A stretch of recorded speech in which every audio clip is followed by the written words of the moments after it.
Hello students.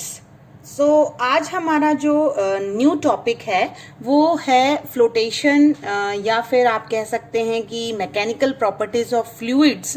ये जो chapter होता है इसमें हमारा एक टॉपिक है Archimedes principal. Okay, this is very important. और हम ये जानते हैं कि ऑलरेडी हमने अपने लास्ट वीडियो में पढ़ रखा है कि what do you mean by a buoyancy और upthrust, what is the pressure exerted by the fluid and what is a weight of the body और object in terms of density. ये बात शायद आप लास्ट वीडियो में पढ़ के एक ब्रीफ नोटिंग कर चुके होंगे। आर्किमिडीज ने जो प्रिंसिपल दिया है हमें, व्हाट इट सेज दैट कि जब हम एक बॉडी को पार्शियली या वुली मीन्स कंप्लीटली फ्लूइड में इमर्स करते हैं यानी उसके अंदर डालते हैं, तो it will experience an upthrust, जिसे हम बॉयंट कहते हैं ना या बॉयंसी कहते हैं। That will equal to the fluid displaced by it. वो जो होगा अपथ्रस्ट, वो कितना होगा, वो जितना फ्लूइड उसके बाहर गया है, उस बॉडी के कारण जो फ्लूइड बाहर हुआ है उसके बराबर होगा। And it upthrust will act through the centre of gravity of the displaced fluid, है ना। तो ये आपके आर्किमिडीज ने जब एक्सप्लेन किया, तो आप इसका बहुत सिंपल से एग्जांपल सोचिए क्या होता है। वो जब आप एक बॉल लीजिए, एयर बॉल या प्लास्टिक बॉल जिससे बच्चे खेलते हैं, उसे पानी के अंदर डालने की कोशिश करिए। So because it is very light, आप पानी के अंदर उसको अंदर दबाते भी हैं तो थोड़ा पानी बाहर आ जाता है, करेक्ट। सो आप एक सिंपल सेंटेंस में क्या कहेंगे कि अगर हम किसी बॉडी को इमर्स करते हैं तो body will lose its weight when immersed in a fluid and the loss of weight of the body in the fluid is equal to upthrust. यानी जो लॉस किया वेट ने, है ना, the body will lose its weight या कुछ wait decrease होगा। तो देखिए मैंने लिखा है कि जो अपथ्रस्ट है या बॉयंट फोर्स है वो किसके बराबर है, weight of the fluid displaced by the body. And I am saying that there is a loss of the weight of a body. क्या होता है वहां पे, लॉस ऑफ वेट होता है।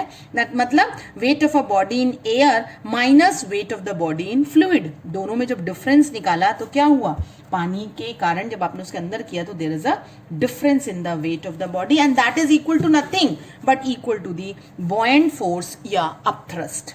ठीक है, तो अब आर्किमिडीज के हिसाब से हम क्या ले रहे हैं, एक हम फ्लूइड ले रहे हैं और फ्लूइड में हम एक बॉडी इमर्स करते हैं। तो सपोज हमने जो बॉडी इमर्स करी है फ्लूइड के अंदर, ओके, वो कुछ इस तरीके की है। अब आपकी जो इमर्स्ड बॉडी है उसका जो लोअर फेस है ना, जो लोअर वाला फेस है वो, जैसे मैंने लास्ट केस में सिलेंडर अज्यूम किया था, तो इसकी हाइट हमने कितनी ले रखी है, h, इस क्यूब की, जो क्यूबिकल शेप का है, इसकी हाइट हमने h ले रखी है। और जो ये फ्री सरफेस है, फ्री सरफेस से ये जो ऊपर वाला फेस है वो कितनी दूरी पर है, that is at a distance x। ठीक है, तो ये जो लोअर फेस होगा वो कितनी दूरी पर हो जाएगा, अंडरस्टूड है कि ये h है और ये x है, तो टोटल कितना होगा, h प्लस x होगा। आई होप इतनी क्लैरिटी होगी आपकी कंसिडरेशन की। ऊपर से एक फोर्स लगती है जिसे मैं F1 कहती हूँ, जो due to weight upper face पर लगती है। एक जो लोअर फेस पर रहती है उसे हम F2 कहते हैं या अपथ्रस्ट कहते हैं। मैंने फिजिक्स में आपको बता रखा है कि जो भी आपका कंसिडरेशन होता है बस उसे आप एक लाइन में लिख दीजिए कि I have consider a body and the height of your body is h which is inside the liquid and having the liquid density as rho at the depth x from the free surface। कितनी अंदर पर है, at the depth x from the free surface। so the lower face, या आप ये कह सकते हैं कि जो नीचे वाला फेस है या लोअर सरफेस है वो कितनी दूरी पर हो गया, h प्लस x पर हो गया। अब ये सेम केस हमने अभी लास्ट जो टॉपिक पढ़ा है ना उसमें भी देखा हुआ है कि कैसे आप फोर्स निकालते हैं on the upper face and lower face. ठीक है, बॉयंसी में भी आपने ये किया है। तो जो फोर्स होती है F1 वो वर्टिकली डाउनवर्ड होती है, that is pressure into area. अगर मैंने एरिया कंसिडर किया है ना, what is a pressure at upper face, upper face पर प्रेशर कितना होगा, how you will calculate the pressure at the upper face, it is nothing but what, x rho g, यानी h rho g जो आपने formula पढ़ रखा है कि pressure is h rho g, height, density and your gravity. तो यहां पर आपकी हाइट कितनी है, x है फ्रॉम द फ्री एंड, तो मैं बोलूंगी कि pressure P1 is x rho g. This is pressure at the upper face. अगर ये प्रेशर है तो फोर्स कितनी होगी, x रो g h होगी. सिमिलरली वैसे ही सेम वे में सिर्फ आपका जो F2 है, क्योंकि ये डाउनवर्ड लगती है, F2 अपवर्ड लगेगी और x की जगह हम लिखेंगे x plus h rho g.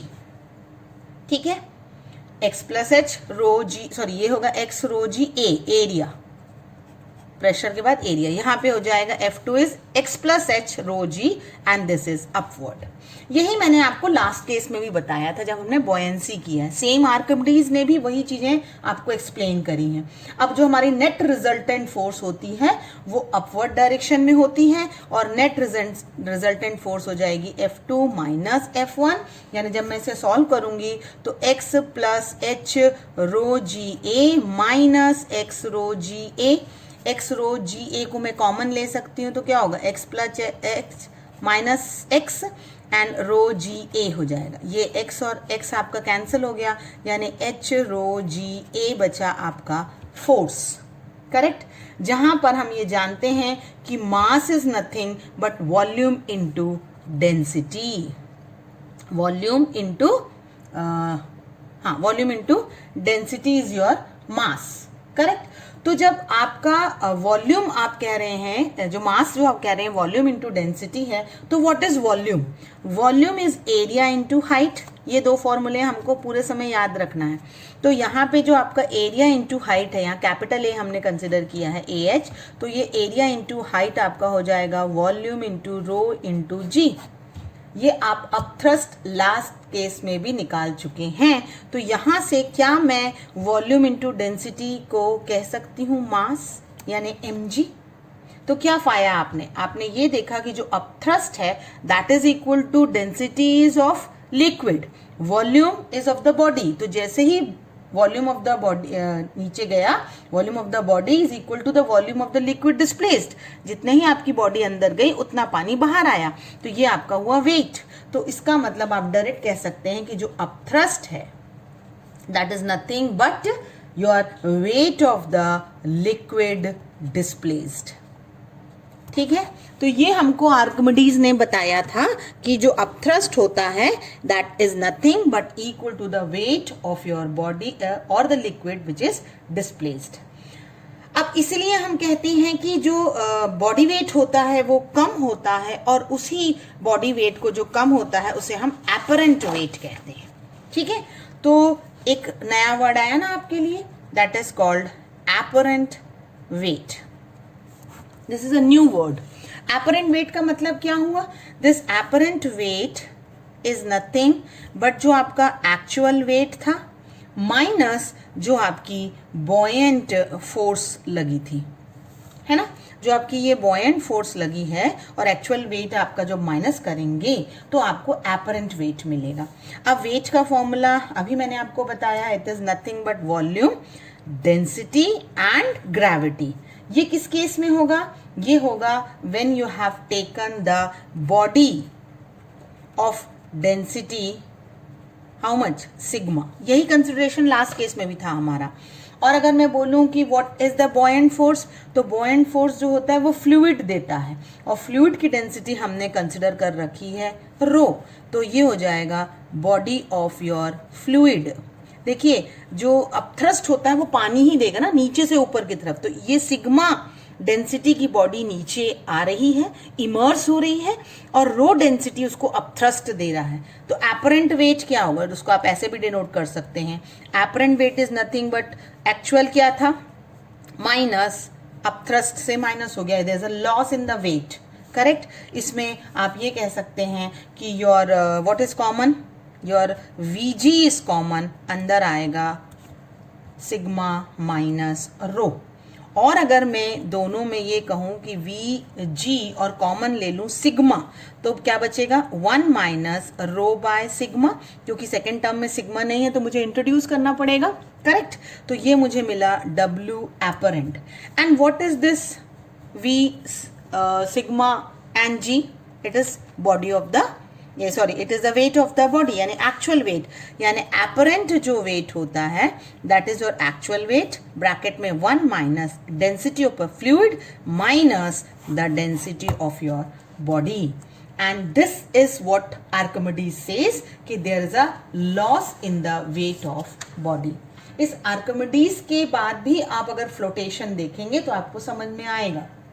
तो लॉ ऑफ फ्लोटेशन हम अपने लास्ट वीडियो में देख चुके हैं कि जहां हमने ये बताया है कि when the body will float, when the body will sink and when the body will be just on the surface. I hope student आपको ये क्लियर हुआ होगा.